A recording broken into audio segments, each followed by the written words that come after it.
దేశ ప్రజలకు ఆరోగ్యకరమైన ఆహార ధాన్యాలు అందించేందుకు అవసరమైన సేంద్రియ పంటలు పండించేందుకు రైతులకు ఏం కావాలో తెలుసుకునేందుకు ఈ నెల 18వ తేదీన సామలకోట ఇండస్ట్రియల్ ఏరియాలో రైతు సదస్సును నిర్వహిస్తున్నట్లు బీజేపీ కిసాన్ మోర్చా రాష్ట్ర ఉపాధ్యక్షులు కాళ్ల ధనరాజు పేర్కొన్నారు. కాకినాడ రూరల్ మండలం తిమ్మాపురం గ్రామంలో గల కాళ్ల ధనరాజు నివాసంలో మీడియా సమావేశం నిర్వహించారు.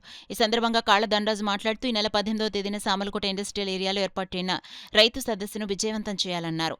ఈ మీడియా సమావేశంలో కిసాన్ మోర్చా జిల్లా అధ్యక్షుడు కంద వీరస్వామి, జిల్లా ప్రధాన కార్యదర్శి మణికంఠ, జిల్లా కార్యదర్శి యలమంచిల అశోక్ కుమార్, జిల్లా వైస్ ప్రెసిడెంట్ సాయిబాబు, కార్యవర్గ సభ్యులు గాది నాగేశ్వరరావు తదితరులు పాల్గొన్నారు. 2007 నుంచి 10 సంవత్సరాలు టైం పెట్టి ఎఫ్సీ గోడౌన్స్ 29 రాష్ట్రాల్లో కూడా మనం కట్టడం జరిగింది.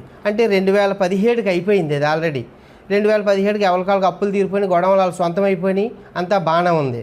అప్పటి నుంచి ఇప్పుడు వరకు కూడా మళ్ళీ 10 ఏళ్ళు కూడా మనం రెంట్ వాళ్ళకి వాడుకోమని రెంట్ పే చేయడం జరుగుతుంది. ఆ విధంగా కాకుండా అడుక్కోక 7 రూపాయలు 8 రూపాయలు ఇప్పుడు ఏదైతే ఉందో మనం ఎఫ్సీ గోడౌన్స్ ఏదైతే ఉన్నాయి మనం పల్లెటూరుకి రూరల్కి ఒక 500 ఎకరానికి సరిపడగా గోడౌన్స్ కట్టగలిగితే వాళ్ళకి ఏదైతే మనం వాడుతున్నామో గోడౌన్ దానికే రెంట్ కట్టలేని దానికి తగ్గించి ఆ ఛాన్స్ మనం ఈ రూరల్కి ఇవ్వగలిగితే ఇక్కడ ఈ రైతుని డెవలప్ చేసిన వాళ్ళు అవుతాం. కొంతమంది గోడౌన్స్ ఓనర్ని మళ్ళీ మనం అభివృద్ధి చేయగలుగుతాం. ఇప్పుడు కోటీశ్వర్లు 10 సార్లు కోటీశ్వర్లు చేయడం జరుగుతుంది. ఒక్కొక్కరు నెల ఒత్తిడికి 1,50,00,000 70 లక్షలు 80 లక్షలు రెంట్లు తెచ్చుకోవడం జరుగుతుంది. అలాగే కొన్ని లక్షల కోట్లు మనం రెంట్లు ఇవ్వడం జరుగుతుంది.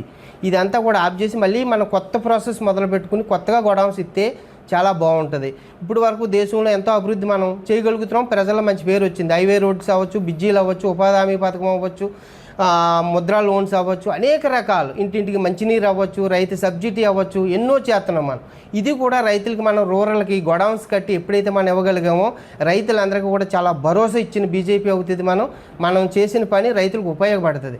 ధాన్యం దాచుకుని చక్కగా రేటు పెరిగాక అమ్ముకుంటారు. ఆ గోడౌన్స్ రూరల్లో మనం కట్టగలిగితే ఈ కట్టిన గోడౌన్లు ఏదైతే ఉన్నా అవన్నీ తగ్గించగలగాలి. మనం తగ్గించి ఎఫ్సీ ఏదైతే మనం రెంట్ ఇవ్వుతున్నామో ఆ రెంట్ అంతా కూడా వాడిన దానికే రెంట్ ఇచ్చి వాడలేని దానికి రెంట్ ఇవ్వకుండా చేసుకుంటే ఇది మనకు ఉపయోగపడుతుంది. భారత్ మాతాకి జై.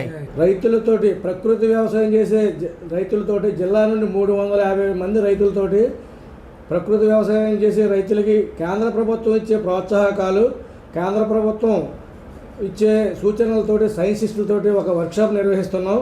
ప్రతి ఒక్కరూ జిల్లాలో ఉన్న సేంద్రీయ వ్యవసాయం చేసే రైతులతో పాటు మామూలు వ్యవసాయం చేసే రైతులు కూడా వచ్చి ఈ యొక్క కార్యక్రమాన్ని జూన్ 18వ తారీఖు గురువారం నాడు ఉదయం 9 గంటల నుండి మధ్యాహ్నం 2 గంటల వరకు ఉంటుంది. ప్రతి ఒక్కరు వచ్చి ఈ యొక్క కార్యక్రమాన్ని జయప్రదం చేసి రైతులు ఎదుర్కొంటున్న ఎరువులు ఇంటర్నేషనల్ లెవెల్లో ఎరువుల రేట్లు పెరిగిపోవడం వల్ల వ్యవసాయం చేయడం కష్టమైంది.